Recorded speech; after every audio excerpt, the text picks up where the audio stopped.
Kami, tingnan mo to. Sabi ng boyfriend niyang si Gio. Parang mas malasa na kaysa kahapon. Napatingin si Kami kay Gio na nakatayo sa tabi ng lamesa.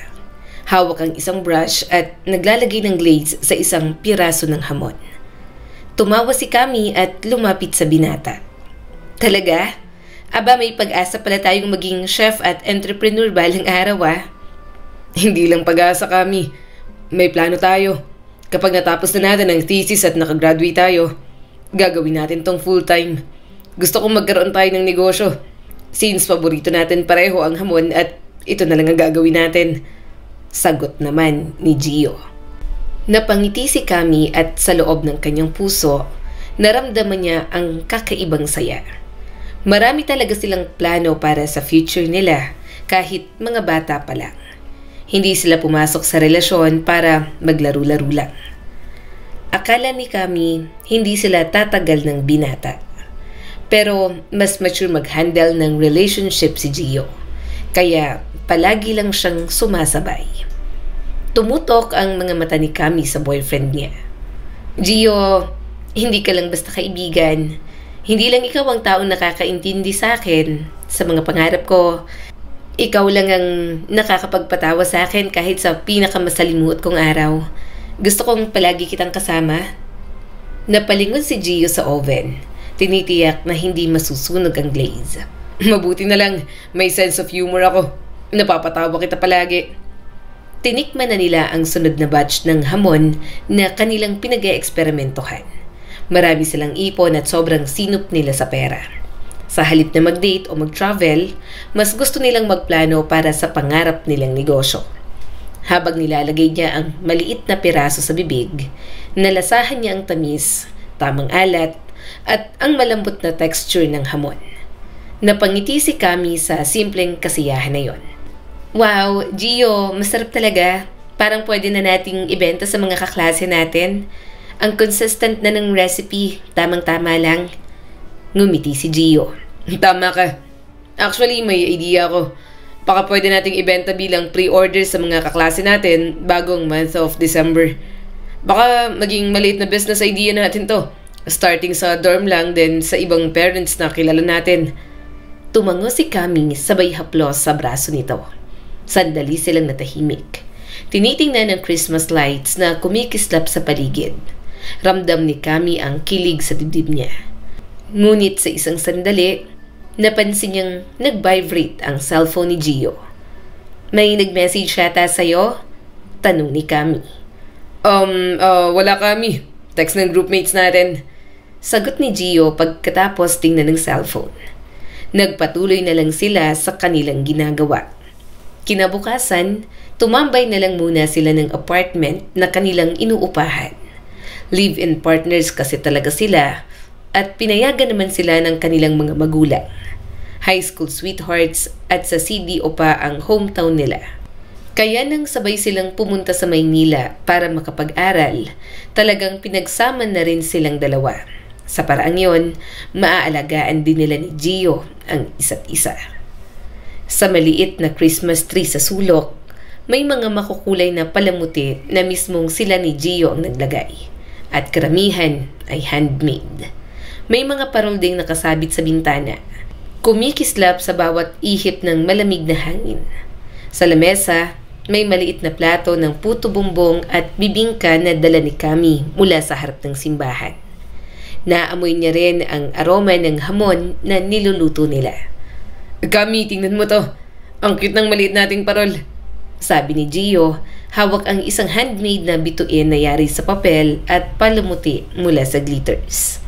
Tumango si Kami at ngumiti. Ang galing talaga ng ginawa natin. Kahit maliit lang, parang buhay na buhay ang Pasko dito.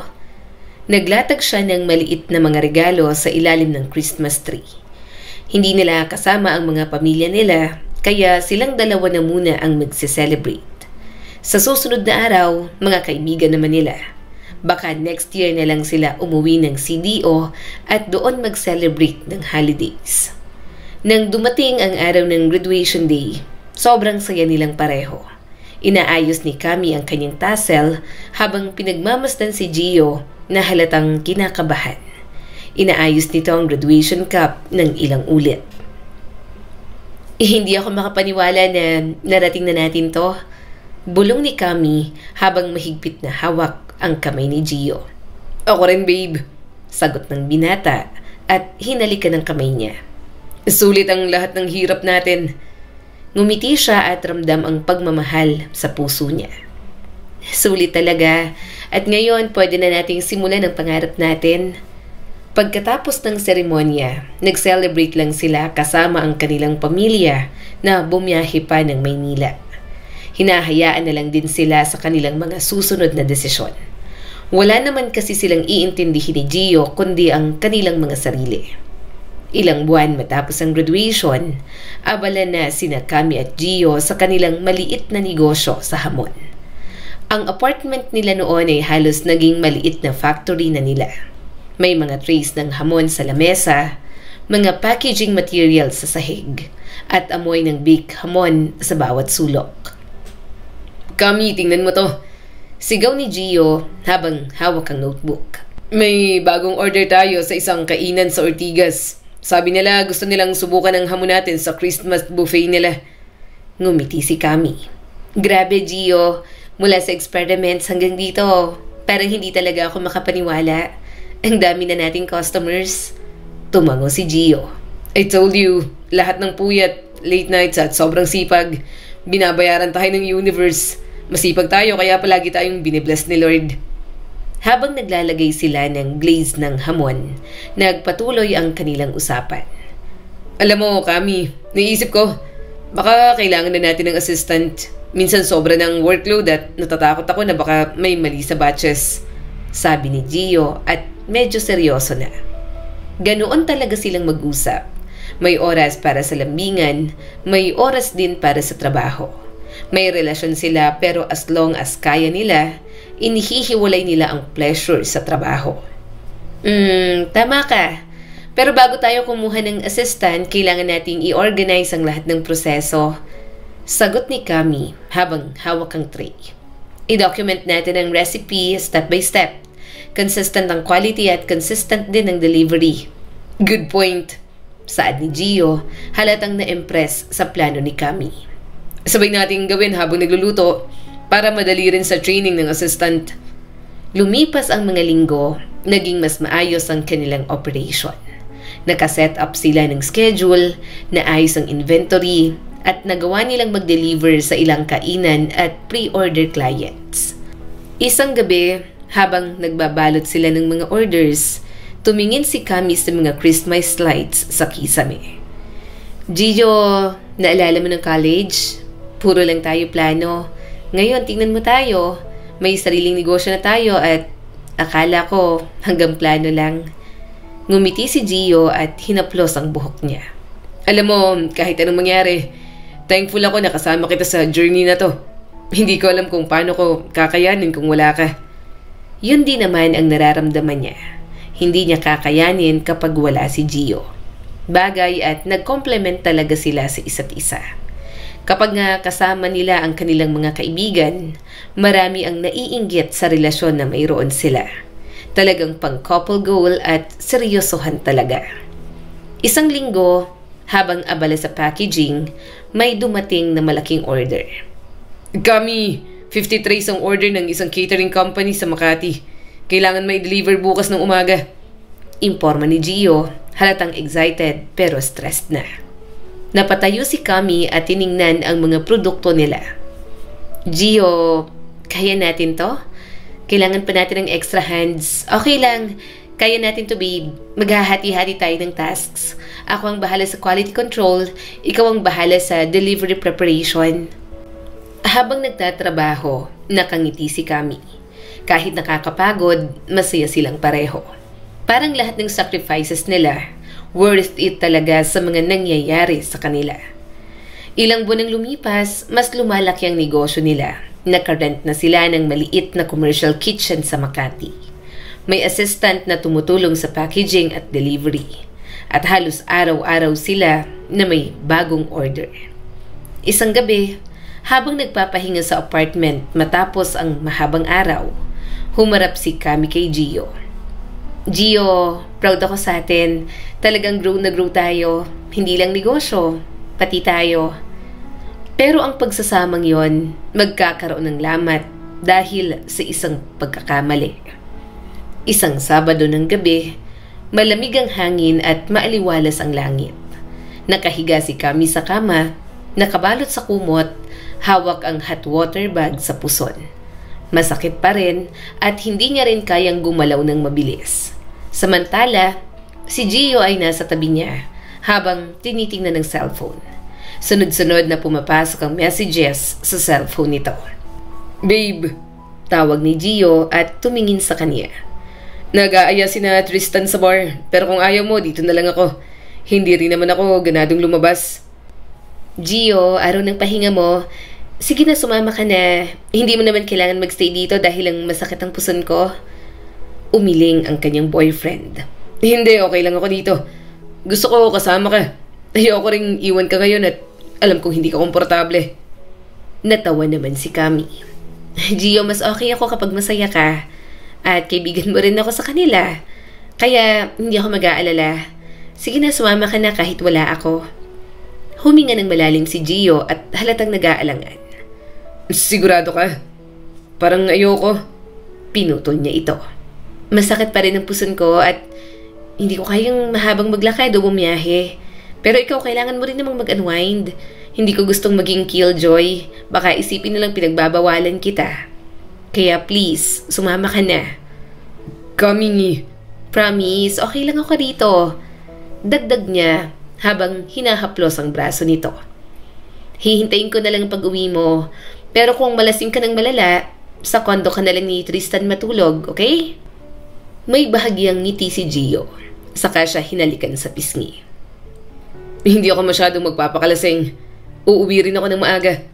Nagtaas si Kami ng kilay at medyo natawa. "Uuwi ka ng maaga pero ang peak sa bar mga 1 AM pa. Sige na, enjoy ka na lang, Gio. Ingat ka ha. Huwag kang mag-drive kung lasing." Tumango si Gio at yumakap sandali. "Promise, text ako palagi." Maya-maya ay umalis na ang kanyang boyfriend. Nakahiga pa rin si Kami. Paminsan-minsan, nagigising siya kapag nagva-vibrate ang kanyang cellphone. Pero dahil antok at hirap sa pakiramdam, hindi niya na nasagot si Gio. Nagising si Kami bandang 6:30 AM dahil sa liwanag ng araw. Pagtingin niya sa tabi, wala pa si Gio. Hindi siya kabado dahil kilala niya naman ang kasama nito. Kilala niya rin ang boyfriend niya at minsan kapag nalalasing, hindi talaga makauwi si Gio. I guess, nalasing siya. Bulong ni Kami. Tumayo siya ng dahan-dahan, nag-init ng tubig at nagdesisyon na magluto ng chicken noodle soup kahit medyo masakit pa rin ang puso niya. Ginawa niya yon dahil alam niyang masama ang pakiramdam ni Gio kapag nakakainom ito ng sobra. Habang nagsisimmer ang sabaw, napatingin siya sa pintuan. Naroon si Gio, nakasandal. Pagod ang itsura pero nakangiti nang makita siya.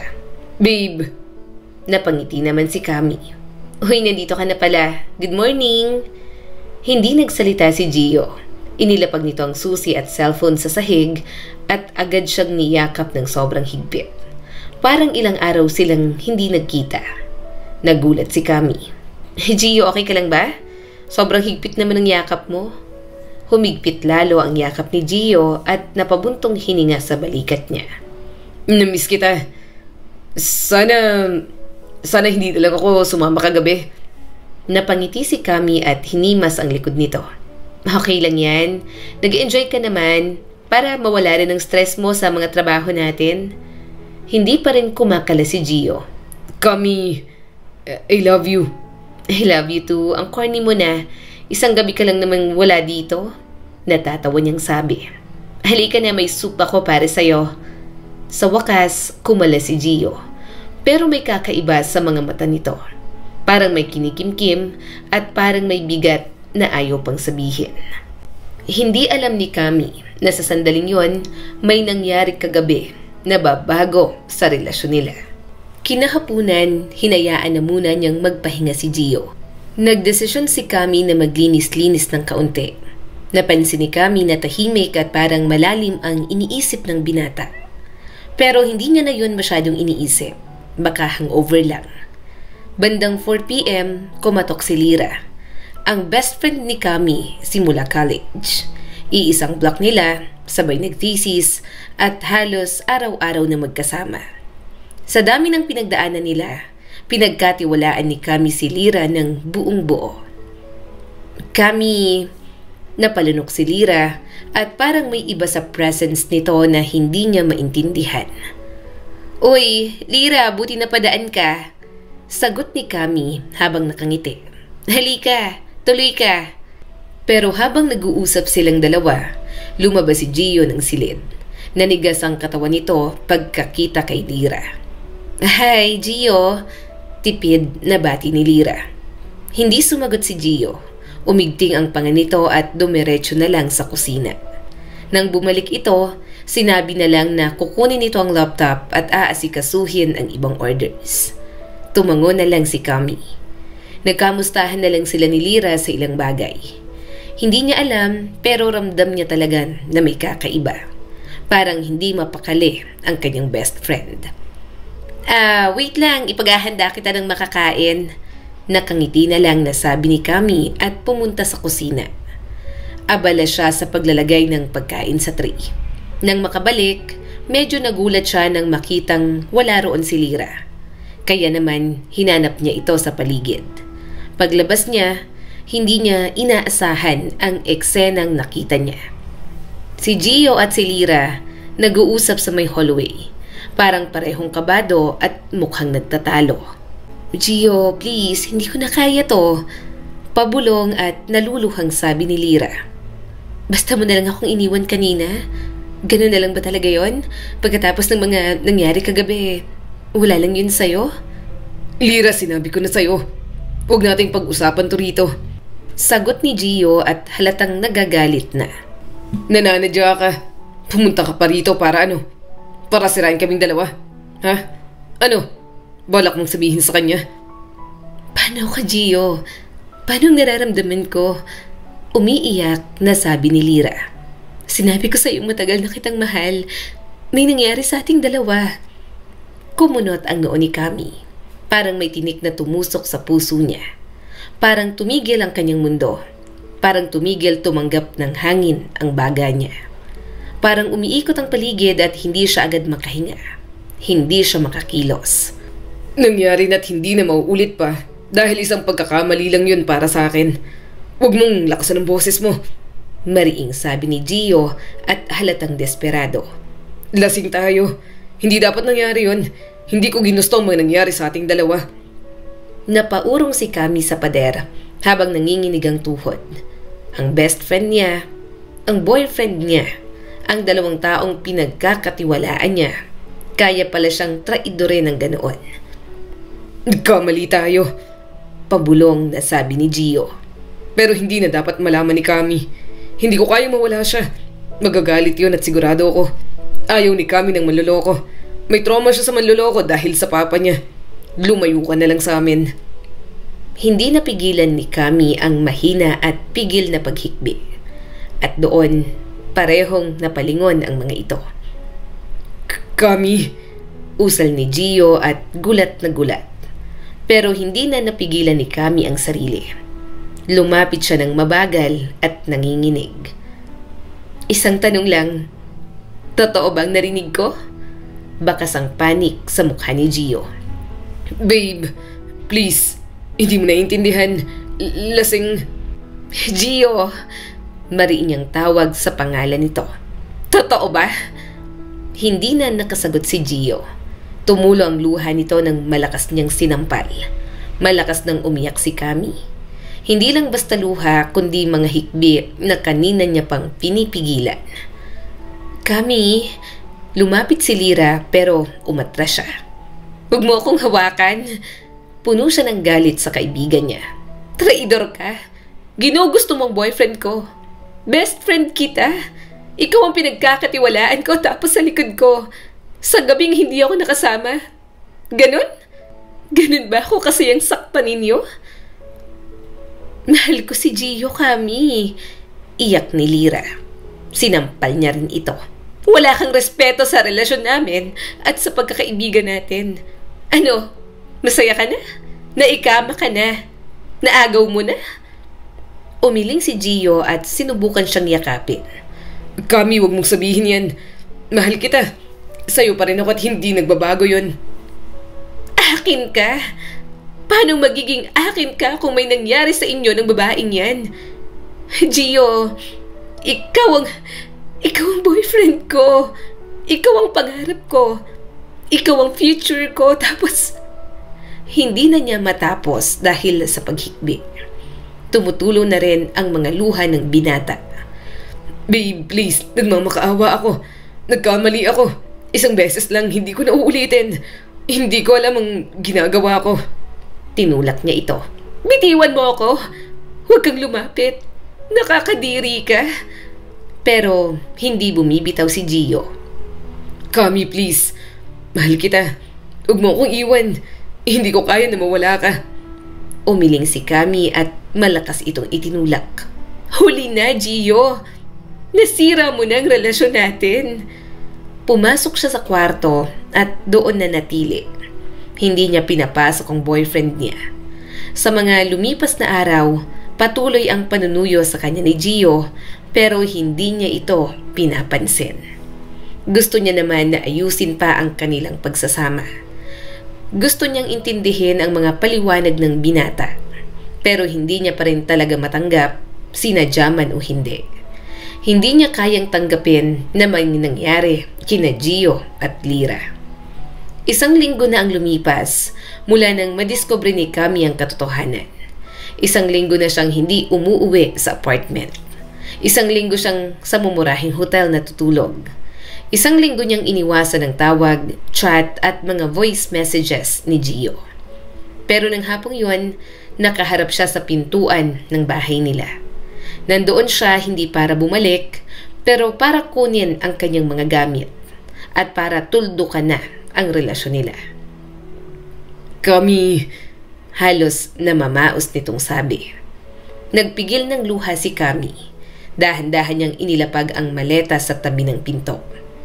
Hindi ako magtatagal. Kukunin ko lang ang mga gamit ko. Kita sa mukha ni Gio ang sakit. Please, pwede bang nag-uusap muna tayo? Gio, wala na tayong dapat pag-usapan. Sagot ni Kami. Kung mag-uusap man tayo, baka about na lang sa negosyo nating dalawa. Itarit na lang natin ang isa't isa as business partners. Umiling ang binata na isang linggo na yatang miserable. Kami, please. Huminto si Kami at pumikit. Pinilit niya ang sarili na maging matatag. Fine, makikinig ako. Pero pagkatapos nito, aalis na ako.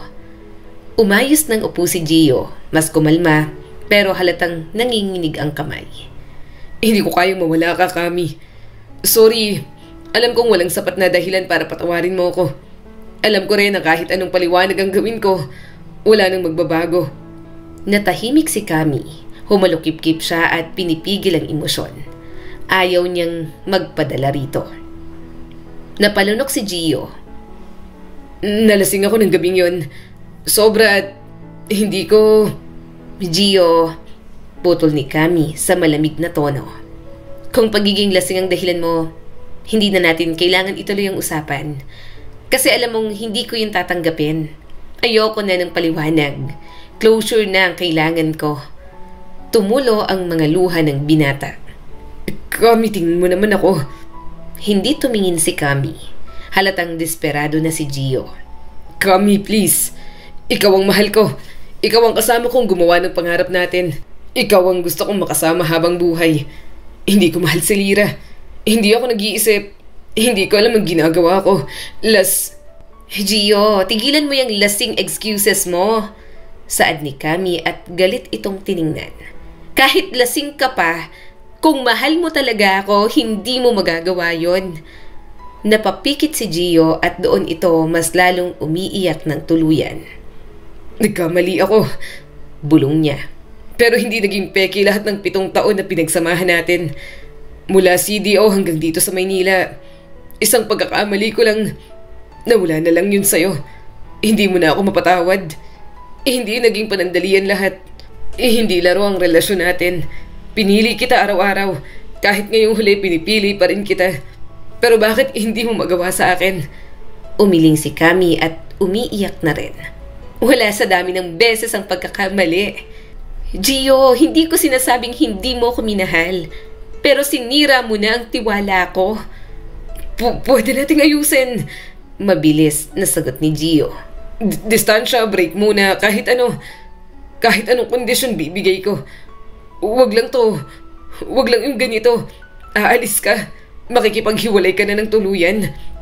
Nanginginig ang mga labi ni Kami. Gio, paano? Sige nga.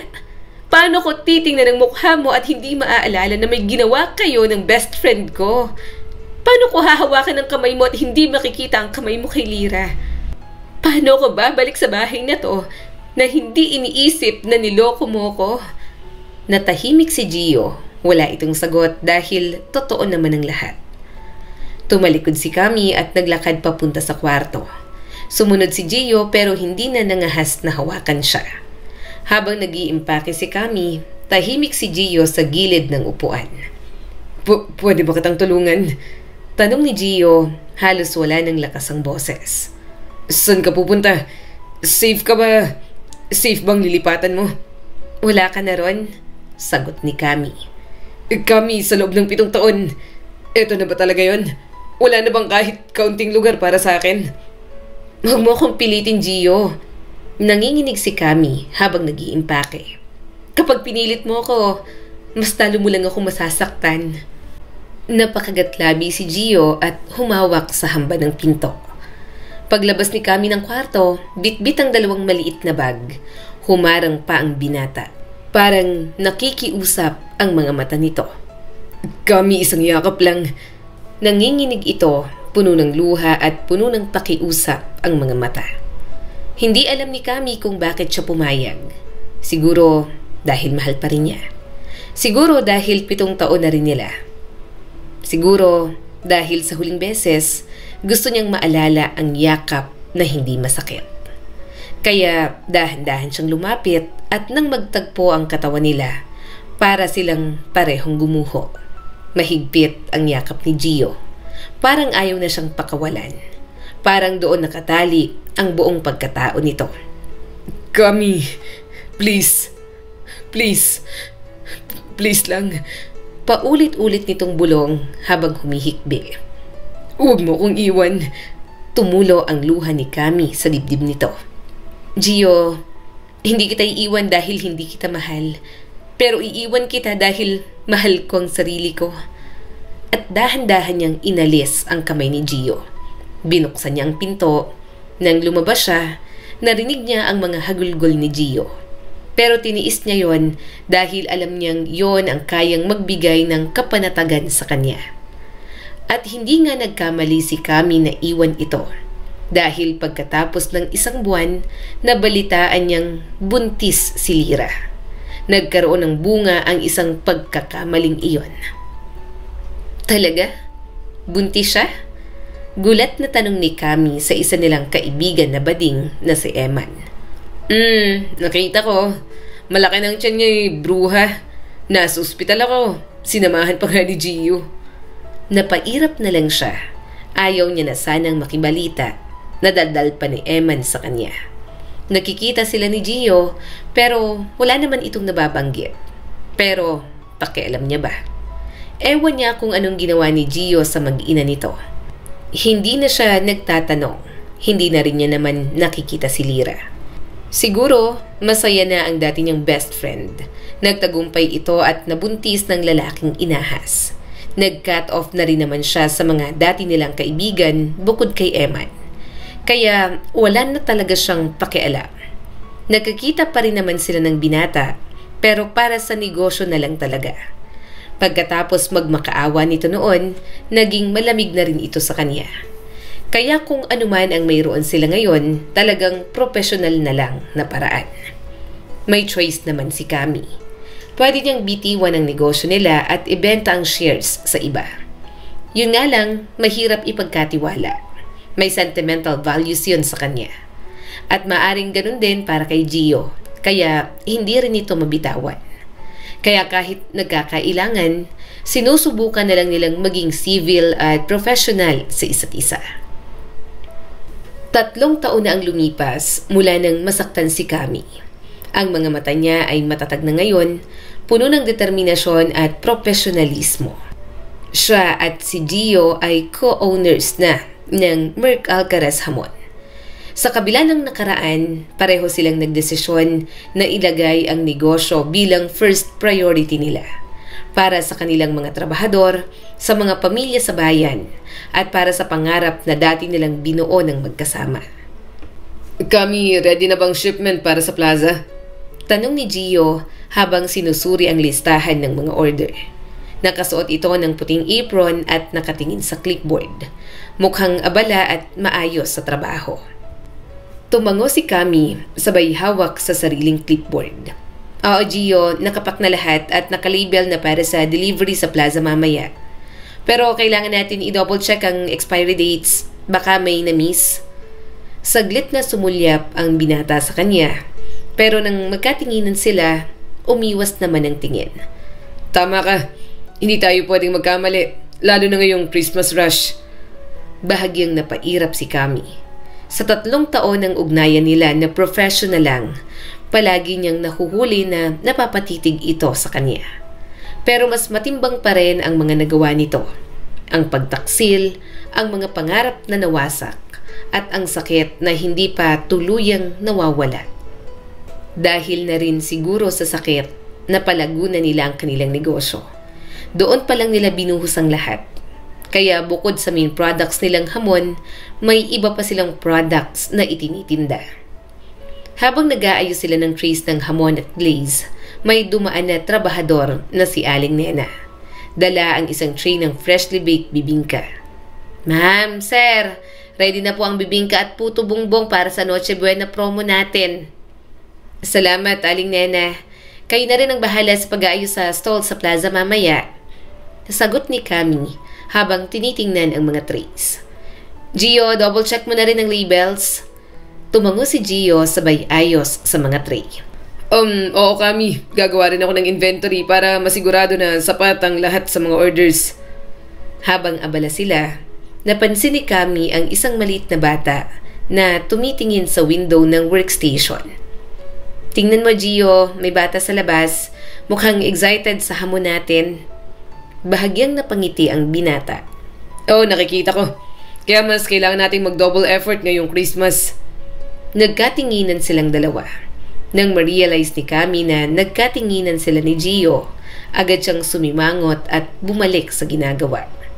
Narinig niya na lang ang buntong hininga nito. Katatapos niya lang at bumalik sa office. Sakto naman, pumasok ang isa nilang kliyente. Magandang hapon, Ma'am Kami. Pumasok si Mang Tonyo, may daladalang maliit na notebook at eco bag. Mukha itong pagod at galing pa sa palengke.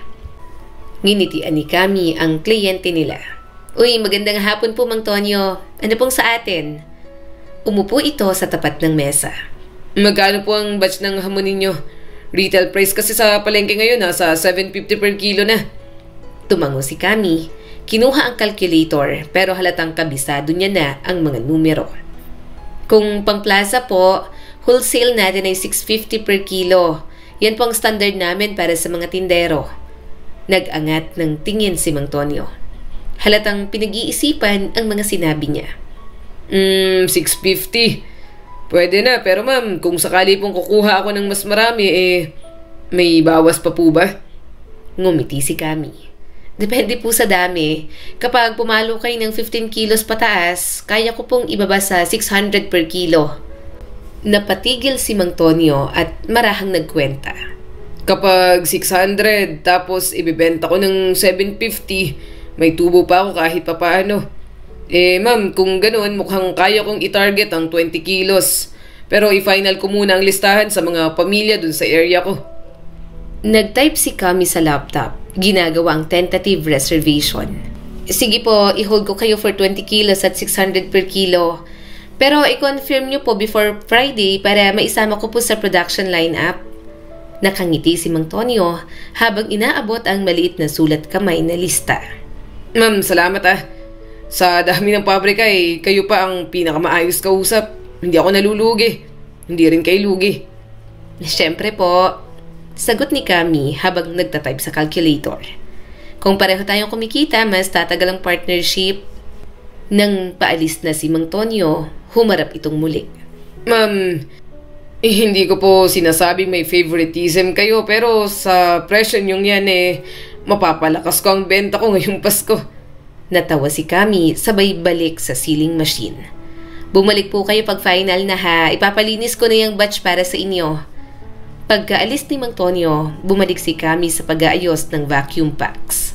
Ilang minuto pa lang ang lumipas nang may makita siyang sumisilip mula sa labas. Isang babae ang pumasok, bitbit ang maliit na bayong. Payat, halatang galing sa mahabang lakad at mukhang kinakabahan pa. Kaya lumabas si Kami. Yes?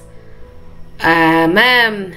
Mahina ang boses, parang hindi sigurado kung dapat ba itong nandoon. Ngumiti si Kami ng matamis. Apo, ano pong kailangan? Lumapit ang babae ng dahan-dahan. Pasensya na ho kung dumiretso ako dito sa pabrika. Pero ilang taon na pong Noche Buena na hindi pa po nakakakain ng hamon ng mga anak ko. Sabi po nila, dito raw ang pinakamura at pinakamasarap. Bibili lang po sana ako kahit 1 kilo lang. 7 kasi ang mga anak ko.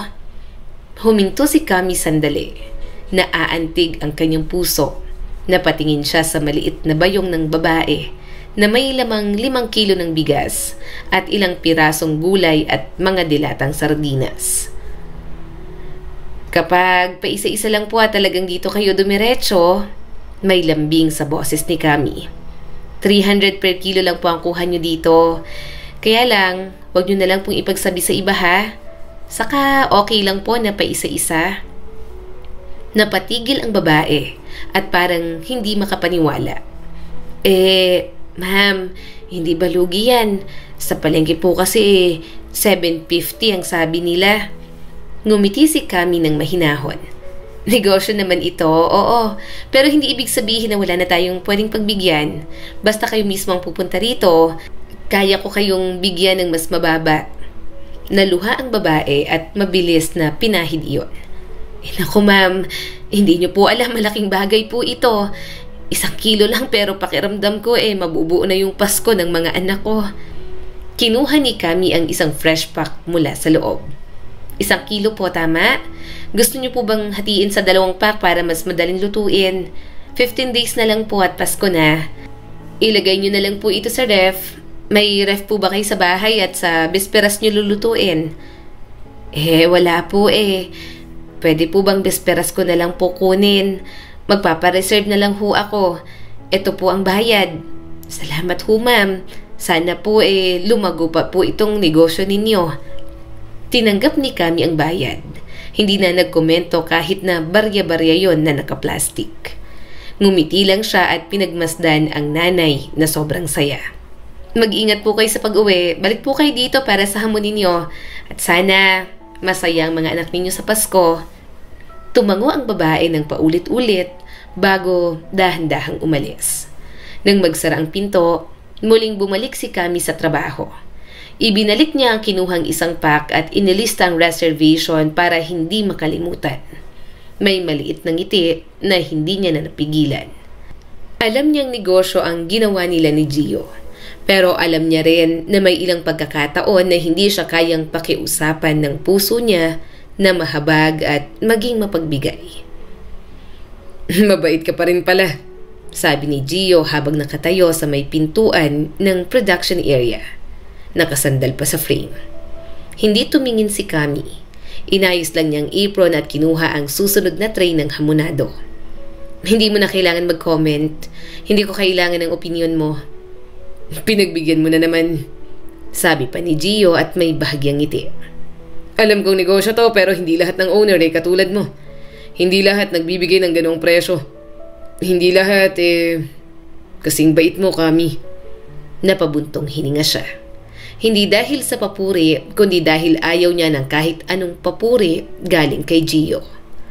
Bumaling siya rito. Gio, balik trabaho ka. Hindi ako pumayag na maging business partners pa rin tayo sa 3 taong nagdaan para mang-obserba at mamuna ng ginagawa ko. Ayoko ng mga ganong klaseng usapan sa pagitan ko at ng ex-boyfriend ko. Napakagatlabi si Gio. Tigas pa rin ang puso mo. Wala namang masama sa pagpuri, di ba? Sinasabi ko lang na ayoko ng papuri mo, putol ni Kami. Professional tayo dito. Kung may kailangan ka, sabihin mo. Kung wala bumalik ka na sa ginagawa mo. Hindi alam ni Kami kung paanong sa 3 taon na lumipas ay nakaya niyang pakitunguhan ng ganoon si Gio. Siguro ay talagang naging strict lang siya at hindi na ito hinahayaang magkaroon ng ugnayan sa kanya. Maliban na lang kung tungkol sa negosyo. Naiinis siya na ayaw nitong bitiwan ng partnership nila. Kaya yon at may connection pa rin sila. Mas lalo namang ayaw ni Kami na iwanan ang negosyong sinimulan din niya. Hindi niya kayang ipamanage sa iba. Kaya rin siguro tumagal silang civil sa isa't isa. Hindi na namilit pa si Gio. Tinanggap nito ang panlalamig niya, ang galit niya, ang kanyang desisyon na hanggang doon na lang talaga sila. Dapat lang siguro dahil may anak na ito kay Lyra. Hindi na dapat ito nangingialam sa kanyang buhay. Bitter na kung bitter pero galit pa rin talaga siya sa mga nangyari sa nakaraan. Hindi siya galit sa bata pero masakit lang talagang matraidor ng ganoon ng mismong boyfriend at best friend niya pa. Napapikit si Gio at napabuntong hininga na para bang pagod na sa pagsusungit niya. Fine, pero kahit ayaw mong pakinggan, maganda yung ginagawa mo. At hindi ko kailangan maging boyfriend mo para appreciate yun. Umismid naman siya. Para bang nagpaparinig si Gio na gusto nitong makipagbalikan. Umandar ang sealing machine, sakto rin na biglang bumalik si Kami sa pag-aayos ng pack. Hindi na siya tumingin, matagal na siyang walang pakialam kay Gio. Isang araw, naging abala sila sa ibang goods na ginagawa nila. Hindi lang naman hamon ang products nila. May hotdogs, tocino, longganisa at kung ano-ano pang frozen goods. Sa holidays lang naman peak ang hamonado nila, kaya pinasok na nila ang ibang produkto. Gabi na, pero madami pa rin kailangang tapusin. May problema sa isang batch ng ham na kailangang repasuhin. Bago pa man magreklamo ang mga distributors nila sa umaga. Pagod na si Kami. Ramdam niya ang kirot ng balikat, ang bigat ng ulo at ang kate ng mata dahil sa pagod. Masyado kang nagmamadali. Pag nagkamali tayo rito, ulit na naman ang buong batch. Sabi ni Gio nang lumapit siya sa sealing machine. Naiirita niya naman itong tiningnan. Ginagawa ko ng tama. Mas kabisado ko to kesa sa'yo. Hindi naman kita kinukontra. Sinasabi ko lang. Napairap naman siya. Kung ayaw mo sa trabaho ko, ikaw nang gumawa. Tumawa si Gio. Kami, ang init na naman ng ulo mo. Hindi na siya sumagot. Baka maibato niya pa ang mga napak niya sa pagmumukha nito. Umismid siya at ibinalik ang mata sa machine. Kung tapos ka na, bumalik ka na sa table mo. Madami pa tayong hahabulin. Hindi na sumagot si Gio. Pero bago ito lumakad palayo, mahina itong nagsalita. 3 years na, Kami, nandyan pa rin ba talagang galit sa puso mo? Ngunit, hindi niya na yon sinagot. At hindi niya tiningnan ang ekspresyon nitong punong-puno ng pagod at lungkot. Halos 10:00 na, tahimik na ang paligid maliban sa tunog ng vacuum sealer at ilang staff na inaantok na rin. Pero kailangan nilang matapos ang buong delivery para bukas. Double pay na lang ang mga ito para sa gabing yon. Last 20 packs, sabi ni Gio habang binibilang ang natitira. Tumango lang si Kami. Hindi na siya nagsalita. Humigop ng tubig si Gio, sabay upo sa kaharap niyang mesa. Grabe, namiss ko to. Miss mo magtrabaho? Tanong niya nang walang gana. Miss kong makatulong sa'yo. Ngumiti si Gio at bakas ang pangungulila sa mga mata. Minsan, nakakamiss lang yung dati. Miss na kita, Kami. Ang lapit mo pero ang layo na. Napakuyom ang kamao niya. Gio, wag ngayon. Puyat na ako, pagod pa. Wala akong energy sa nostalgia mo. Tumango si Gio at mapaklang tumawa. Okay. Natapos nila ang trabaho, mga 10:45 p.m. Magkasabay silang naglakad palabas ng work floor. Ang mga hakbang nila parang may sariling distansya. Hindi sobrang lapit pero hindi naman sobrang layo. Sakto naman, bumukas ang pinto. At biglang tumayo ang balahibo ni Kami. Nakatayo si Lyra sa may pintuan, nakapulupot sa kamay ang batang lalaki na nasa 2 taong gulang. May dala-dala pa itong maliit na backpack ng bata. Kumunot ang noo ni Kami pero hindi siya nagsalita. Gio, malumanay at medyo pagod na tawag ni Lyra. Kanina pa kami naghihirap ni Elias. Akala namin uuwi ka na. Napatingin si Gio at halatang nagulat. Lyra, bakit nandito kayo? Sinabi ko na nga na bukas ako dadaan kay Elias, di ba? Hinanap ka ng anak natin, sagot ni Lyra.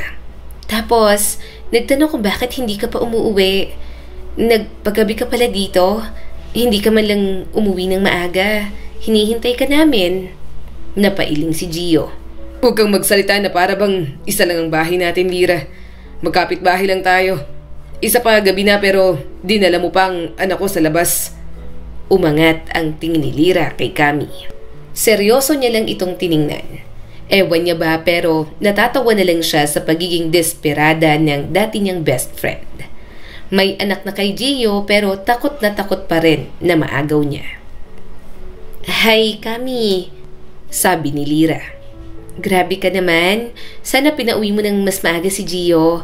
Alam mo namang may anak kaming naghihintay sa kanya. Napailing si Kami. May free will namang umuwi si Gio. Hindi ko siya pinilit. Anyway, aalis na ako. Ayokong makarinig ng pagtatalo yung ng asawa mo. Nagmamadaling nagsalita si Gio at hinarangan siya. Kami, hindi ko siya asawa. Wala kaming relasyon. Co-parent lang siya kay Elias. Ilang taon ko nang sinasabi yan sa'yo. Hindi ko sila pinapupunta. Hindi ko alam. Hindi ko kailangan ng explanation, Gio. Putol niya sa mga sinasabi nito. Personal yung mga buhay yan at wala na akong pakialam. Nag-ingay ang bata, sabay lapit kay Gio. Dada! Napayok ko si Gio at binuhat ang anak. Hey, buddy. Dapat tulog ka na. At doon, kumirot ang dibdib ni Kami. Hindi dahil sa bata, pero dahil sa alaala ng nakaraan. Kahit anong pilit niyang kontrolin, masakit pa rin. Masakit makitang magkasama ang tatlo. Masakit maalalang siya ang naiwan. Masakit na siya ang naloko at ang mga ito ang mukhang pamilya ngayon. Hindi niya mapigilan ang pag-irap. Kung tapos na kayo, mauna na ako. Sinubukan na naman siyang pigilan ng kanyang dating nobyo. Kami, wait! Huwag na, Gio. Kinuha niya ang bag at folder sa mesa. Pagod ako at ayoko na rito. Lumakad siya papunta sa parking. Mabilis, halos nagmamadali para hindi mapansin ang bigat sa dibdib niya. Narinig niyang tinawag siya ni Gio pero hindi siya lumingon. Hindi na dapat, wala na dapat. Pagpasok niya sa kotse, mahigpit siyang humawak sa manibela. Sa malayo, nakikita niya sina Gio at Lyra kasama ang anak. Sinimulan niya ang makina at umalis. Hindi na tumingin sa rearview mirror. Pero kahit hindi siya tumingin, ramdam niyang umiiyak na naman siya sa loob. Dahil kahit itinatanggi niya ng paulit-ulit, hindi pa pala siya tapos na masaktan. Kinabukasan, rest day niya na. Sakto namang dumating ang kaibigan niyang si Eman. Bes, nandito ang kaibigan mong maganda. Bungad ni Eman habang may dalang 2 plastic bag. May pares, lumpiang sariwa at 2 malalaking milk tea. Binuksan ni Kami ang pinto, naka-oversized t-shirt, walang suklay at halatang umiyak magdamag.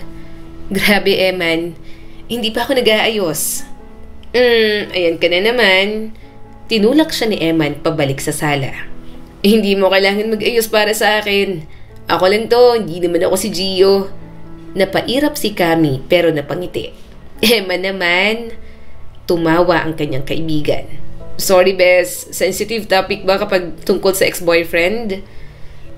Umupo sila sa sofa. Pinatong ni Kami ang milk tea sa mesa at kinuha ang remote.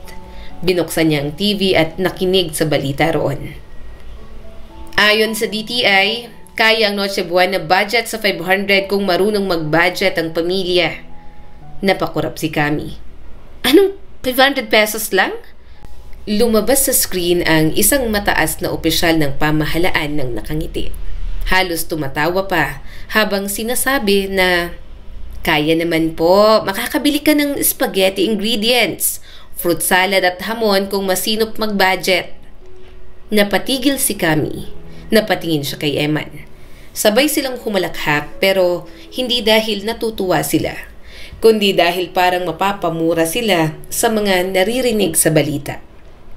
Teka lang, kunot noon na sabi ni Kami. Kasya sa 500 pesos? Saang parte?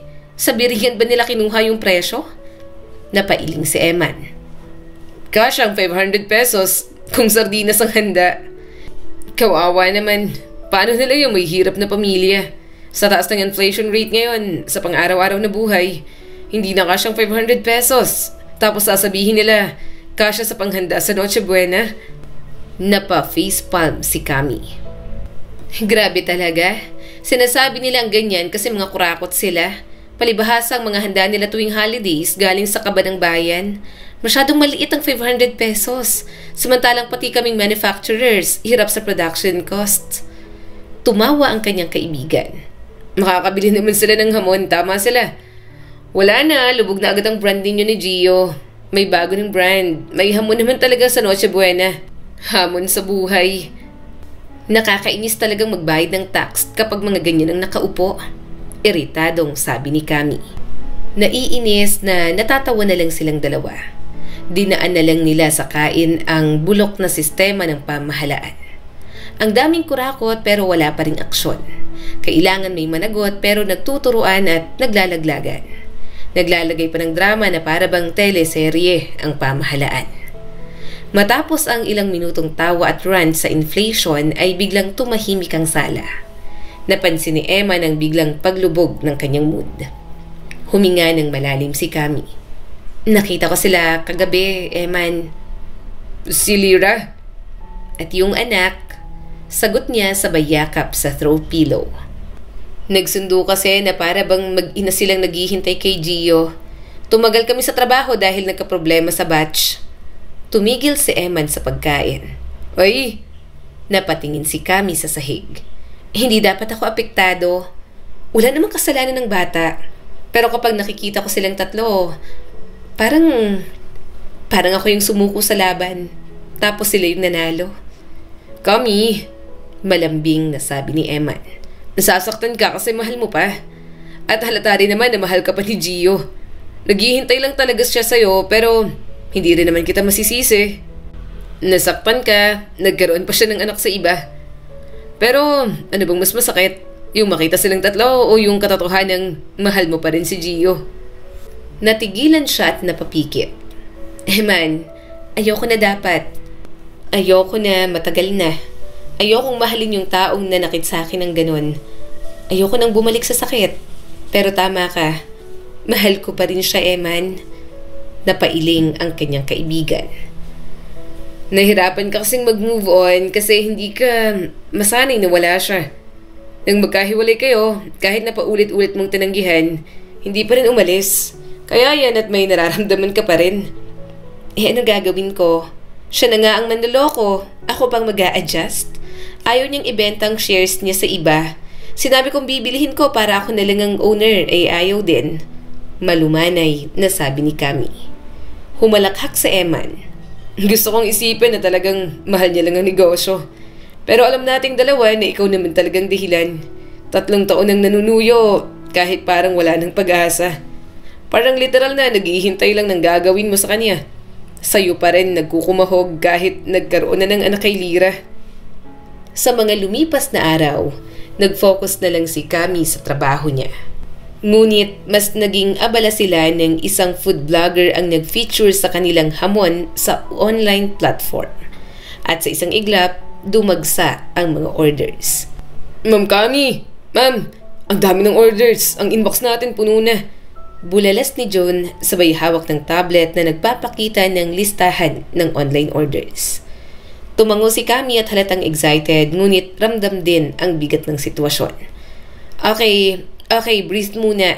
Kailangan nating planuhin ang production. Bawat tray dapat pare-pareho ng quality. Lumapit na rin si Gio at seryoso na.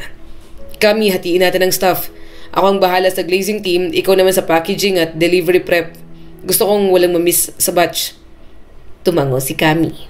Sige, Gio, pero kailangan nating siguraduhin na kahit madami ang orders, hindi bumaba ang quality. At June, tulungan mo rin ako sa packaging. Habang abala, ramdam ni Kami ang kakaibang tensyon sa pagitan nila ni Gio. Napailing na lang siya. Palagi namang may tensyon, lalo na nitong mga nakaraang buwan na parang tumatapang na ulit na manuyo si Gio. Lumipas ang ilang oras, halos gabi na. Huminto sandali si Kami, huminga at pinipisil ang magkabilang kilikili. Ramdam niya ang sakit ng ulo, nanginginig ang mga binti at parang ang katawan niya ay nagsusumamo ng pahinga. Kami, okay ka lang ba? Tanong ni Gio at dahan-dahang lumapit. Bahagya siyang nagulat dito. Okay lang ako, pagod lang. Mataman siyang tiningnan ni Gio. Hindi ka okay, parang magkakasakit ka. Napapikit si Kami. Gio, hindi mo na kailangan alalahanin. Umalis ka na nga. Pero mas lalo pa itong lumapit. Kami, hayaan mo akong tulungan ka. Kahit na pinipilit mo akong itaboy, mananatili pa rin ako rito. Napatingin si Kami sa kanyang ex-boyfriend. Ang tensyon, ang galit, ang pagkayamot, lahat ay sumabog sa loob niya. Gio, pwede ba? Hindi ko kailangan ng tulong mo. May lambing sa mga mata ni Gio at parang ayaw sumuko. Pero gusto kong alagaan ka. Wala akong lakas ngayon. Malapit ka nang bumagsak sa pagod. Napailing siya at tinutulak pa rin ito papalayo. Hindi ko gusto ang tulong mo. Kaya ko ang sarili ko. Alam ko. Mahinang sabi ni Gio, sabay dahan-dahang hinila siya sa upuan. Pero hindi ibig sabihin na dahil kaya mo ay kailangan mo nang pilitin ang katawan mo. Walang nagawa si Kami nang asikasuhin siya ni Gio. Pinilit siya nitong kumain at bumili pa ng gamot para sa kanya. Parang noon lang kung paano siya alagaan ng binata. Kahit sakit lang ng puson kapag may regla siya o simpleng sipon, alagang-alaga siya palagi ni Gio. Dahan-dahan itong inabot ang tubig sa kanya. Uminom ka. Kailangan mo kumain. Kung hindi ka magpapa-priority sa sarili mo, paano mo maasikaso ang negosyo natin? Napairap na lang siya. Nang umuwi, inihatid pa siya ni Gio sa bahay. Inasikaso pa rin siya hanggang doon dahil nagkaroon na siya ng lagnat. Kinabukasan, nagising na lang siyang nakatulog sa gilid ng kama ang kanyang ex-boyfriend. Talagang binantayan siya nito. Napabuntong hininga na lang si Kami dahil kahit ayaw niya, unti-unti pa ring lumalambot ang kanyang puso. Gising ka na pala. Saad ni Gio na kagigising lang. Tumayo ito at kumuha ng damit sa cabinet niya. Maglinis ka na ng katawan mo at magbihis para maging maayos ang pakiramdam mo. Habang nag-aasikaso ka, magluluto ako ng almusal mo. Umiwas siya ng tingin dito. Umalis ka na. Salamat sa pag-aalaga. Okay na ako. Umalis ka na. Bahagyang natigilan si Gio, pero nilapag pa rin ito sa kama ang mga damit. Magpalit ka na ng damit. Huwag ka mag-alala.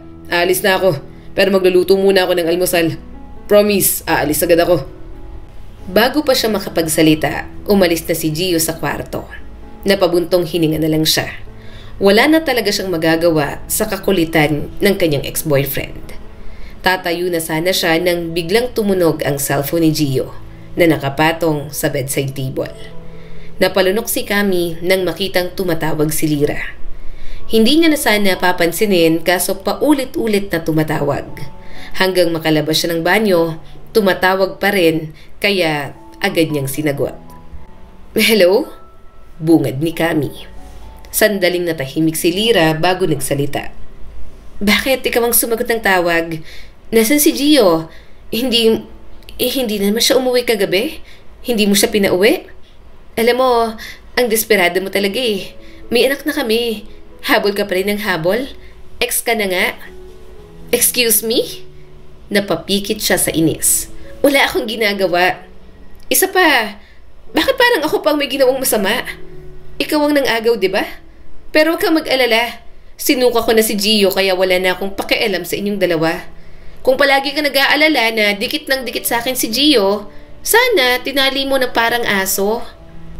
May anak kami. Bulalas ni Lyra na parang yon ang pinakamalakas nitong alas sa lahat.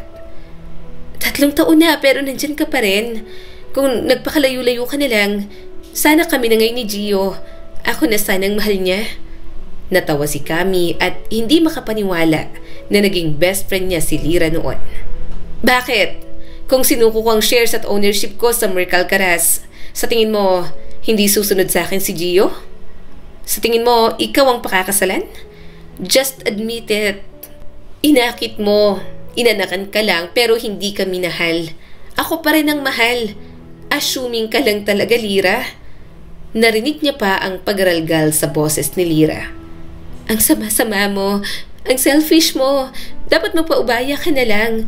May anak na kami at hindi magiging masaya ang pamilya namin ng dahil sa'yo. Natawa si Kami at mas lalo pa itong inasar. Oh, come on. Yan ang argument mo sa akin? 3 taon na may anak kayo at hiwalay na kami. Kapitbahay mo, di ba? Kaunting lakad lang. Ang lapit nyo na ni Gio. Pero sa akin pa rin humahabol. Kung mahal ka niya at masayang pamilya kayo, in the first place, sana binenta niya na lang sa akin ang share ng negosyo namin. I don't get it. Na bakit ako ang inaaway mo? Si Gio dapat ang problema mo at hindi ako. Walang hiya ka talaga? Pinatay niya na lang ang tawag. Sobra siyang na-stress kay Lyra. Ayaw niya nang magkaroon ng ugnayan sa mga ito. Pero dahil kay Gio, palaging ganoon na lang ang nangyayari. Kaya dali-dali siyang bumaba, dalang cellphone ni Gio. Saktong katatapos lang nitong magluto. Alis! Napalunok ito. Hihintayin kong matapos kang kumain. Sabi ko ng alis! Sigaw ni Kami. Natigilan si Gio at bakas ang sakit sa mga mata. Hindi mo naman kailangan sumigaw. Napapikit siya sa inis at inilagay sa harap nito ang cellphone. Tumawag si Lyra. Nagwawala at hinahanap ka. Umuwi ka na at pakalmahin mo ang asawa mo. Hindi ko nga sabi asawa si Lyra. Mariing sabi nito. Nanlaki ang mga mata ni Kami. At wala akong pakialam. Ano, sa 3 taon na hiwalay tayo, walang nangyari? Wala. 1 beses lang ako nagkamali. Isa lang. Nagpakaama lang ako sa anak ko sa kanya. Pero ikaw pa rin ang mahal ko. Mahal na mahal pa rin kita. Oh, you shut up. Dinuro ni Kami ang kanyang ex-boyfriend. Gusto ko nang matahimik ang buhay ko. Umalis ka na sa landas ko. Benta mo sa akin ang shares mo at huwag na huwag ka nang magpapakita sa akin, Gio. Hindi na kita kailangan sa buhay ko. Mabilis ang paghinga nilang dalawa. Sa loob ng 3 taon, yun ang unang beses na sumabog muli ang mga damdamin nila. Sakalang napagtanto ni Kami na nakakapagod pala magpanggap na okay lang ang lahat. Nang tumulo ang mga luha ni Gio, umiwas ito ng tingin. Hindi ko ibibenta ang shares ko. Mananatili akong co-owner at business partner mo. Bakit mo ba ako pinapahirapan ng ganito? Nahihirapan din ako. Namamaos na sabi ni Gio at nagsusumamo sa kanya. 3 taon na tayong hiwalay, pero hindi ko pa rin kayang tanggapin. Umaasa pa rin ako sa'yo. Umaasa ako na lumambot ulit ang puso mo at bigyan ako ng pagkakataon. Hindi ko ibibenta ang shares ko kasi ito na lang ang paraan ko para makasama ka. Para makita ka. Kahit palagi kang malamig sa akin. Kahit palagi mo kong tinatanggihan. Kaya kong makontento sa ganito lang kasi mahal na mahal pa rin kita, Kami. Agad pinunasan ni Kami ang mga luha. Umalis ka na lang. Ayoko sa pagmamahal mo. Pagkatapos ng naging sagutan na yon, hindi na nila alam kung paano haharapin ang isa't isa. Pero makalipas ang ilang araw, naging civil na lang din talaga sila gaya ng dati. Lalo na at may parating na magandang opportunity sa kanilang negosyo. Kami, may meeting tayo sa conference room. Ang Buena Vista Primo ang nandito ngayon. Sabi ni Gio, hawak ang clipboard at mukhang seryoso. Tumango si Kami at ramdam ang bigat sa dibdib niya. Ang pangalan ng Buena Vista Primo ay isang corporate giant na pwedeng magdala ng Merc Alcaraz hamon sa buong bansa. Pumasok ang representative ng Buena Vista Primo na si Mr. Delgado. Good morning, Miss Mercado, Sir Alcaraz. Salamat sa pagtanggap sa amin sa ganitong ablang oras. Magandang hapon na rin po, sagot ni Kami. Halatang tense ngunit professional pa rin naman. Ito ang dahilan ng pagbisita namin. Simula ni Mr. Delgado sabay abot ng folder. Ang Merc Alcaraz hamon ay trending online. Viral na ang mga produkto nyo at gusto naming i-mass produce at i-distribute nationwide. Pero may isang requirement kami. Tumigil ito sandali, sabay titig sa kanila. Kailangan naming makita ang isang family-run brand. Kailangan ipakita na ang negosyo ay pinamamahalaan ng mag-asawa o magkasintahan. Ito ang image na kailangan namin para sa national campaign. Well, hindi naman mahirap na requirement since kayo naman, hindi ba? Nabuo ang negosyo nyo dahil kayo. Natahimik si Kami habang lumalakas ang tibok ng puso niya. Ang dating pangarap na abutin ang mas maraming tao sa kanilang hamon ay nandyan na. Ngunit kaakibat naman ang ideya na kailangan nilang magkunwari na muling magkasintahan ni Gio. Nagkatinginan silang dalawa at nanlaki ang mga mata niya nang sumang-ayon si Gio. Yes, kami pa rin. Naghiwalay lang kami pero kami pa rin hanggang ngayon. Hindi na siya nakapagsalita. Kung papayag kayo, gagawin namin ang photoshoot at branding na parang pamilya. Pero kailangan consistent ang image sa social media at public appearances. Pasensya na, medyo naniniwala talaga sa romantic love at family matters ang boss ko.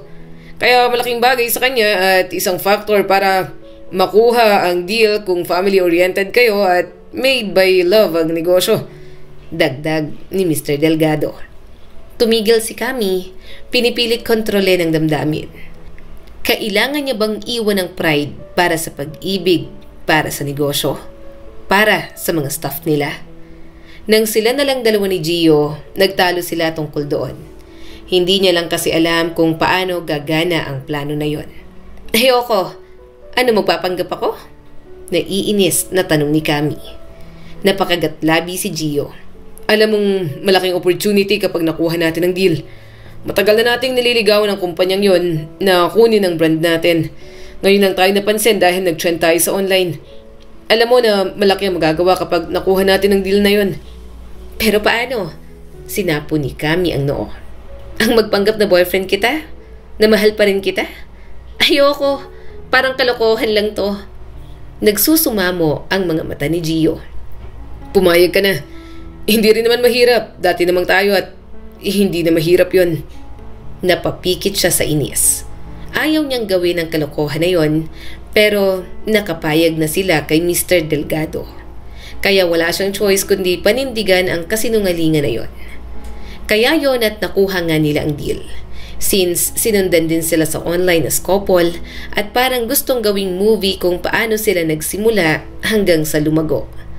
Gagamitin yon para sa campaign ads. Kaya yon at sa bawat shoot, palagi silang magkasama at parang inaalala ang mga memories nila noon. Nagsimula na silang magplano at mag-shoot habang ginagawa nila ang mga bagay na may kinalaman sa nakaraan nila noon. Kinakabahan si Kami. May mga damdamin na naman kasi na hindi na dapat bumabalik. Okay na po, Ma'am Kami, saad nang nag-makeup sa kanya. Napangiti si Kami pero unti-unting nawala ang ngiti nang makita ang sarili. Parang siya ang dating college student na si Kami. Punong-puno ng pangarap at pagmamahal. Nang lumabas siya ng room, natigilan siya nang makita si Gio na nag-aayos ng buhok. Nakasuot ito ng uniform nila noong college. Nang magtagpo ang mga mata nila, pareho silang natigilan. Parang sila lang noon na mahal pa ang isa't isa. Kabisado niyo pa ba ang script niyo? Ready na ba? Tanong ng direktor. Marahang tumango si Kami. Oo, ready na. Maya-maya ay naglapit na silang dalawa. Nginitian siya ni Gio. Ang ganda mo. Ngumuso naman siya. Kailangan mo pa bang sabihin yan? Saka bakit parang tuwang-tuwa ka? Para kang timang. Nagpapanggap lang tayo. Mas lalo pang napangiti si Gio. Nakita ko ang flow ng gagawin natin. Simula college hanggang kung paano natin napalago ang negosyo. Wala lang, pakiramdam ko prenup shoot ng kasal natin. Sinamaan niya ito ng tingin at mahinang bumulong. Pinagsasasabi mo, anong kasal? Nagpapanggap lang tayo. Hindi na natin mahal ang isa't isa. Namungay ang mga mata ni Gio. Pero mali ka. Hindi mo na ako mahal pero ako mahal na mahal ka pa rin. Kaya masaya ako na nababalikan natin ang lahat ng ito. Umiwas na lang siya ng tingin. Mabuti na lang at nagsimula na ang shoot nila. Simula ng araw na yon, naging abala sila sa ginagawa nila para sa campaign ads. Mas lalo silang nagkakalapit. At kapag nakikita niya ang videos at pictures nila na parang sila pa rin, hindi niya mapigilan ang sariling damdamin. Ano to? Natatawang tanong ni Eman habang pinagmamasdan ang mga larawan nila. Parang prenup wedding photoshoot? Ipapaputol ko ang daliri ko kapag sinabi mong wala kang naaalala rito at hindi ka kinilig, Kami. Hinila ni Eman ang tablet at itinaas pa. Tingnan mo to, parang engaged kayo. Parang hindi kayo nag-break. Eman, napapikit si Kami. Trabaho lang to. Trabaho your face. Sagot naman ng kaibigan niya. Huwag mo akong ginagawang syunga. Sa akin ka pa talaga magde-deny. Kita ko sa mata mo. Naalala mo to, no? Kinilig ka, aminin mo. Hindi ako. Tigil. Putol ni Eman sabay bagsak ng milk tea sa mesa. Kinikilig pa rin ako sa inyo. Parang nung college lang tayo. Ang daming ang namamangha at nainggit, diba? Kaya si Lira nahigad ng agaw agad kasi masisisi mo ba naman? Mapapadadi ka talaga sa ex mo. Sarap. Na mismo, no? 3 taon na bang walang dilig, girl? Nanlaki ang mga mata ni Kami. Napakabulgar talaga ng kanyang kaibigan. Napainom tuloy siya sa kanyang iced coffee. Nakita na kaya ito ni Lira the Snake? Sana i-post ni Gio pero feel ko ipopost to at makikita niya kasi nga campaign ad. Puputok na naman yun sa inis. Mas asarin mo pa, trader eh. Walang girl code. Akala niyo naman, mamahalin siya ni Gio. Inggit na inggit sa inyo kaya inagaw. Pero ang hindi niya na-realize, hindi niya maagaw ang memories niyong dalawa ni Gio. Ang dami niyo kayang pinagdaanan. Simula high school kayo na. Akala niya yata porque nabuntis siya madali na yung sirain. Napangiwi si Kami. Palagi na nga niyang naaalala sa shoot. Pinapaalala pa sa kanya ni Eman kapag nagkikita sila. Gulong-gulo na siya sa nararamdaman kay Gio at hindi nakakatulong ang panunulsol. Tingnan mo, bulong ni Eman. Tingnan mo kung paano kanya hinawakan at tinitigan. Hindi yan acting. Isa pa, hindi mo rin ako mabubola. Alam kong naaalala mo yung panahon na hawak ka rin yung ganyan. Nung kayo pa. Natahimik si Kami at wala siyang masabi. Girl, dagdag pa ni Eman at natatawa na. Hindi kita pinipilit bumalik sa kanya. Pero hindi mo rin pwedeng takasan ang nararamdaman mo. 3 taon na. Nakita mo naman na habol pa rin ang habol sa'yo. Bakit hindi mo kaya bigyan ng chance? Napakagatlabi si Kami. May anak na siya kay Lira. Bakit? Big deal ba sa'yo? Kilala kita. Kaya mong tanggapin ng bata. Nakangiting sabi ni Eman. Kahit kailan, hindi mo dinami si Elias. Isa pa, nagpapakaaba naman si Gio sa bata. Saka wala naman talaga silang relasyon ni Lira. At ano, guluhin kami ni Lira. Gusto ko ng peace of mind. Ayokong araw-araw makipagtalo sa kanya, no? Nakakaubos siya ng energy. Isa pa, paano siya mawawala sa landas ko? Siya nga ang nanay ni Elias. Aaligid lang sa amin ni Gio. Saad pa ni Kami. Napairap ang kanyang kaibigan. Pwede, hayaan mong protektahan ka ni Gio mula sa babaeng yon. 3 years. 3 years mo siyang tiniis. Malakas ang pakiramdam ko na once na binigyan mo siya ng pagkakataon, hindi niya nasasayangin yun. At aminin mo man o hindi, humupa ng galit mo sa kanya. Talagang natitrigger lang kasi inaaway ka ni Lira. Na para bang ikaw ang snake. The nerve of that woman. Pero natatakot ako, Eman. Dahan-dahang huminga ang kaibigan niya. Kami, hindi masamang matakot. Masama lang kapag tinakasan mo ang sarili mong feelings. Baka dahil dyan sa takot mo na magtiwala ulit, may pagsisisihan ka pa. Sa mga sumunod na araw, nagpatuloy ang ginagawa nila. Pagbalik ni Kami sa shooting area, nakita niya si Gio na nakaupo. Hawak ang script pero halatang hinihintay siya. Kami, Bakit? Sagot niya at hindi tumingin dito. hindi ko alam kung anong nararamdaman mo. Sabi ni Gio sa kanya. Pero thank you kasi kahit ang hirap ng mga scenes you're doing your best. Napatingin siya rito. Trabaho lang, Gio. Tumango naman ito pero halata namang nasasaktan. Oo, pero minsan, sana hindi na lang to trabaho. Biglang nanikip ang dibdib niya. Hindi niya na nagugustuhan ang ginagawa ng binata sa kanya. Pero wala siyang sinabi. Isang araw, pahinga ni Kami, kaya nasa bahay lang siya. Pero nagulat siya nang may nagwawala na sa harap ng bahay nila. What the? Tumayo si Kami para tingnan kung sino. Pero bago niya pa marating ang pintuan, may sigaw na siyang narinig. Kami, buksan mo to at harapin mo ako. Malandi ka? Hindi niya kailangang hulaan kung sino yon. Kilalang kilala niya ang boses na yon. Mataas, masungit at punong-puno ng desperasyon. Napapikit si Kami sa inis. Ano na naman bang drama niya? Pero ayaw man niya, hindi pwede na hindi niya harapin. Hindi siya duwag, nakakahiya rin sa mga kapitbahay na may nagwawalang babae sa harap ng bahay niya, na para bang asawa itong nanugod sa kabit. Pagbukas niya ng pintuan, muntik na siyang umatras nang halos itulak papasok ni Lira ang sarili. Para itong bulkan na sasabog. So totoo! Sigaw ni Lira, hindi na nag-aksaya ng oras. Kumaway-kaway pa ang hawak nitong cellphone kung saan nakapos ang isang video clip ng campaign ad nila ni Gio. Pumunta ka dito para ano? Sarkastikong tanong ni Kami sabay irap. Huwag mo akong daanin sa pagiging maldita mo. Singhal ni Lira at lumapit ito na parang gustong sumugod. Ano tong kabaliwang to? Kayo? Kayo na naman? Nagpapanggap lang kayong may relasyon.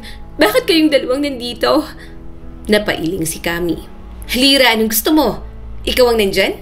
Bakit? Owner ka ng Merc Alcaraz? Merkado ka? Alcaraz ka? Ano bang klaseng tanong yan? Trabaho lang ang ginawa namin. Nakasaad sa contract. Hindi ko siya pinilit, hindi ko siya hiningi at hindi ko siya gustong balikan. Tumigil ka sa pagsisinungaling mo. Putol ni Lira. Lahat ng tao nakikita ang closeness nyo. Yung posters, yung videos, yung behind the scenes na nag-holding hands kayo. Kami, come on! Ang pathetic mo! Ex ka na nga, ginagamit mo pa rin si Gio. Dumilim ang mukha ni Kami. Excuse me? Sino bang gumagamit kanino? Ako o ikaw? Ang lakas talaga ng loob mong sumugo dito. Wala ka namang karapatan, di ba? Ilang beses nang sinabi ni Gio na hindi naman talaga kayo. Hindi kanya mahal. Sa tingin mo, pipiliin ka niya dahil sa mga ginagawa mo ngayon? Best friend kita noon. Kahit may masama kang ugali at ang hilig mo sa mga lalaki, I still accept you as a friend. Pero hindi ko inaasahan na pati pala sa akin ay aahasin mo. Pagkatapos ngayon ay susugod ka rito na parang asawa ka ni Gio? Saan mo ba kinukuhang kapal ng mukha mo? Nanginginig ang mga labi ni Lira. Wala kang alam sa buhay ko. Sino bang nagsimula nito? Ikaw tong biglang sumugo dito. Napaatras si Kami pero mabilis si Lira. Naramdaman niya ang paghila ng malakas sa buhok niya. Aray, Lira, bitaw! Pero imbis na tigilan siya, lalo pang humigpit ang kapit ni Lira. Inangat nito ang kamay at mukhang sasampal na. Pero bago tuluyang bumagsak ang kamay nito, may mabilis na humawak ng kamay nito mula sa likod. Lira, enough! Malakas na sigaw ni Gio at inihagis ang flower bouquet na hawak. Anong ginagawa mo dito at bakit mo sinasakpan si Kami? Halos sumabog ang boses nito sa galit. Dali-dali nitong inagaw ang kamay ni Lira mula sa buhok ni Kami. Itinulak niya ito palayo, sapat para mapaurong ang babae. Nagngingit-ngit si Gio. Damang-dama ni Kami ang init ng galit mula rito. Kahit kailan, huwag mo nang sasaktan si Kami. Baka anong magawa ko sa'yo at nakalimutan kong nanay ka ni Elias. Gio, ginagamit ka niya. Niloloko ka niya. Naluluhang sigaw ni Lira. Saglit na tiningnan ni Gio si Kami. Sinusubukan nitong hawakan siya pero tinabig niya ang kamay nito. Ang gusto lang niya ay umalis ang dalawa sa harapan niya. Lalo pang nagdilim ang mukha ni Gio. Tumigil ka na. Hindi mo alam ang pinagsasasabi mo. Umiling si Lyra at maluha-luha na. Gio, mahal kita. Bakit mo to ginagawa? Bakit mo ako pinapahiya? Ginawa ko to dahil ayokong masira ka. Ayokong masira tayo. Tumaas ang kilay ni Gio. Tayo? May tayo ba? Walang tayo, Lyra. Ilang beses ko bang sasabihin? Wala tayong relasyon. Hindi kita niligawan, hindi kita minahal. Lumalapit lang ako sa'yo dahil kay Elias. Kaya huwag mong pakialaman ng personal kong buhay. Gio, nanginginig ang labi ni Lyra. At lalong hindi kita pinangakuan ng kahit ano. Dagdag pa ng binata. Huwag mong gamitin ang salitang mahal para itali ako sa sitwasyong ikaw lang ang gumawa. Alam nating pareho na hindi ko ginusto ang mga nangyari nun. May nilagay ka sa inumin ko na hindi ko mapigilan ang sarili ko noon at halos mag-hallucinate ako na ikaw si Kami nung gabing yon. Natigilan si Lyra at parang sinampal. Ganon. Wala ka talagang pakialam sa akin? Ako ang nanay ng anak mo. 3 taon tayong magkasama. Bakit ka habol ng habol kay Kami? Dahil mahal ko siya. Mahal na mahal. Sigaw ni Gio. Hindi ko tatalikuran ang responsibilidad ko kay Elias. Pero hindi ibig sabihin ay mamahalin din kita. Muling tumulo ang mga luha ni Lyra na para bang nag-ahanap pa ng alas laban sa kanya. Ginagamit ka niya para sa deal. Para sumikat ulit ang pangalan niya. Para kunwari may happy couple campaign kayo. Lyra, ano na naman? Para sa negosyo namin yun. Wala ka na ron. Ako mismo ang nagsuggest sa kanya na magpanggap kami. Alam ko na campaign strategy lang to. Alam ko na pakulo lang para makuha ang deal. Napailing na lang si Kami. Labas dapat doon si Lyra. Pero masyado itong nanghihimasok sa mga bagay na hindi naman dapat nito pinanghihimasukan. Ganyan kayo. Sige, sisirain ko kayo. Sasabihin ko sa lahat na nagpapanggap lang kayo na pinapasakay nyo lang ang followers nyo na kayo talaga. Bulalas ni Lyra. Ngumisi si Gio. Kung i-announce mo sa mundo na fake ang relationship namin ni Kami, sige, gawin mo. Sabihin mo sa buong bayan, sa buong social media. Hindi ako natatakot. Kasi kung anong nakikita mo, yun ang totoo. Ako ang may pakana ng lahat ng to. Ako ang may pakana sa campaign ad para magkalapit ulit kaming dalawa. Umawang ang bibig ni Kami. Kaya pala ibang pakiramdam niya sa campaign ad. Habang tinititigan niya si Gio, mas napagtanto niya kung gaano kadesperado ang ex-boyfriend niya na bumalik siya rito. Parang handa itong gawin lahat, mabigyan niya lamang ng pagkakataon. Nagpatuloy si Gio. Kaibigan ko ang may-ari ng Buena Vista Primo. Nagpatulong ako sa kanya. May deal na talaga. Pero pakulo lang ang para sa campaign ad na about sa family o sa lovers. Ako ang may ideya nun. Dahil gusto kong gumawa ng paraan para magkalapit ulit kaming dalawa. Kaya parang awa mo na, Lyra. Huwag mo nang sirain ang mga bagay na pinaghihirapan ko ngayon. Hindi na kita hahayaan pa. Isa lang ang babaeng minahal ko at si Kami lang yun.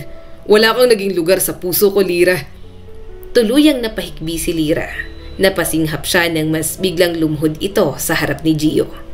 Napapikit si Kami at umiwas ng tingin. Naiinis siya kay Lyra pero hindi niya gustong makakita ng kapwa babaeng lumuluhod sa harap ng lalaki. Hindi dapat pinagmamakaawa ang pag-ibig. Lyra, tumayo ka dyan. Nahihirapang sabi ni Gio. Umiling si Lyra. Ako na lang. Please, ako na lang ang piliin mo. May anak na tayo. Ako na lang ang piliin mo. Mamahalin kita ng sobra. Susunod ako sa lahat ng gusto mo. Mahal na mahal kita, Gio. Napailing si Kami at papasok na sana sa loob pero pinigilan siya ni Gio. Kaya hinarap niya na ang binata. Ayusin mo yan. Umalis kayo. Ginugulo niyo lang ang buhay ko. Sa pagkakataong yon, naluha si Gio. Gusto ko ng pagkakataon sa'yo. Napapikit siya bago muling harapin si Lyra. Ganyan ka ba talaga, Lyra? Lalaki lang yan. May anak ka. Huwag mong ipilit ang sarili mo sa taong hindi ka mahal. Galit ako sa'yo. Nakakagalit ang ginawa mo. Pero tinrato pa rin kitang kaibigan. Best friend ko at ayokong makita kang ganito. Huwag kang magmakaawa sa pag-ibig na hindi naman sa'yo simula pa lang. Mag-focus ka na lang sa anak mo at aralin mong mahalin ang sarili mo. Kasi kung mahal mo ang sarili mo, hindi ka magmamakaawa ng ganito para lang mahalin pabalik. Napabitiw si Lyra sa mga binti ni Gio at natulala na lamang. Tahimik itong umiyak at parang nahimasmasan sa lahat. Nang pumasok si Kami sa loob at sinarado ang pinto, hindi niya na napigilan ang mga hikbi. Hindi niya na alam ang kanyang gagawin. Gusto niya lang naman na maging mapayapa ang lahat, pero bakit palaging ganoon? Pero magiging mapayapa ba ang lahat kung may mangyayaring masama? Wala pang isang oras nang umalis sina Gio at Lyra nang tumawag si Eman. Kami, Diyos ko! Sina Gio at Lyra na aksidente. Nire-rescue sila ngayon. Malapit lang sila sa gas station. Bilisan mo, nadaanan ko sila. Gulat na tumayo si Kami. Nanlalamig siya ng sobra habang pinapaandar ang sasakyan. Nang makarating, nagulat siya nang makita ang nakabaliktad na sasakyan ni Gio. Hindi. Umiiyak niyang sabi habang yakap ni Eman. Napasinghap siya nang nailabas na si Gio at sinakay sa stretcher. Wala itong malay at maraming sugat sa mukha. Sumunod na inilabas si Lyra na may malay pa pero halatang naghihingalo na ito. Gio! Lyra! Malakas niyang sigaw. Humigpit ang hawak ni Lyra sa kamay niya. Ang anak ko si Elias. Si Gio, ligtas niyo siya. Sorry kasalanan ko. Marahan siyang tumango. Huwag kang mag-alala. Maliligtas kayo. Kayanin mo, please. Hindi ka pwedeng mawala ng ganito. Isinugod ang mga ito sa ospital. Kritikal ang lagay ni Lyra habang hindi pa nagigising si Gio. Nagpunta na rin ang pamilya nila doon para sa mga kailangang asikasuhin at labis na pag-aalala. Nang magising si Gio, halos madurog ang puso ni Kami nang maging paralisa ito at hindi maigalaw ang mga binti. Ano to? Bakit ganito? Anong nangyari? Hindi pwede to. Umiiyak niya itong niyakap. Please, kumalma ka. Makakalakad ka pa raw. Magpapatherapy tayo. Kakayanin natin. Sasamahan kita. Hindi kita iiwan, Gio. Mahigpit siyang niyakap ni Gio na para bang sa kanya lang ito kumukuha ng lakas. 3 weeks ang lumipas. Tuluyan ng pumanaw si Lyra. Hindi na nito kinaya ang nangyaring aksidente. Lalo na't ilang oras din na nagkaroon ng complications dahil sa nangyari. Pinagluksa nilang lahat ang pagkamatay ni Lyra. Bakit hindi lalabas si Mama? Tanong ng anak nito na si Elias. Naluluhang binuhat ni Gio ang anak nito. Hindi na babalik ang mama mo, anak. Nasa magandang place na siya. Marami silang naging away ni Lyra. Pero kailanman ay hindi niya ginusto na mawala ito ng tuluyan. Subalit wala rin talaga siyang magagawa sa buhay ng isang tao kapag oras na. Lumipas ang mga taon, bumalik na sa normal na daloy ang lahat. Mas lumago ang kanilang negosyo at mas marami silang natulungan. Naayos na rin ang relasyon nila ni Gio at muling nagkabalikan. Nagpakasal at nagkaroon ng baby na si Macy. Mommy, bakit po tayo palaging nagpapasalamat kay Lord? Tanong ni Elias habang nasa loob sila ng simbahan. Sumagot naman si Kami. Kasi binibigyan niya tayo ng buhay araw-araw at binibigyan ng blessings. Maliit man o malaki, si Lord ang protection natin. Anak, mahal niya tayo kaya dapat ay mahal din natin siya. Napatingin si Kami kay Gio na nakasuot ng baby carrier. Nasa harap nito ang tulog na si Macy na nakakatulog talaga kahit maingay ang misa. Nakangiti niyang inayos ang pink nitong sombrero. Merry Christmas, babe. Pati niya sa kanyang asawa. Mahal din kita. Mahal ko kayo ng mga bata. Napangiti siya at niyakap ito mula sa gilid. Hindi perpekto ang pamilya nila. Marami silang pinagdaanan bago marating ang kung anong meron sila ngayon. Subalit alam ni Kami na yon ang nais ng Diyos para sa kanya at sa mga taong minamahal niya. Ang kwentong ito ay nagpapaalala sa atin na kahit gaano pa tayo nasaktan, nasa atin pa rin ang pagpili kung mananatili tayong galit o hahayaan na lang maghilom ang ating mga sarili. Paalala rin ito sa bawat isa na matuto tayong rumespeto sa relasyon ng ibang tao. Matuto tayong mahalin ang ating mga sarili nang sa gayon ay alam natin ang klase ng pag-ibig na karapat-dapat para sa atin. Muli, ako po si Skylar Guro at sana ay may bago na naman kayong natutunan sa kwento natin ngayon. Maraming salamat po.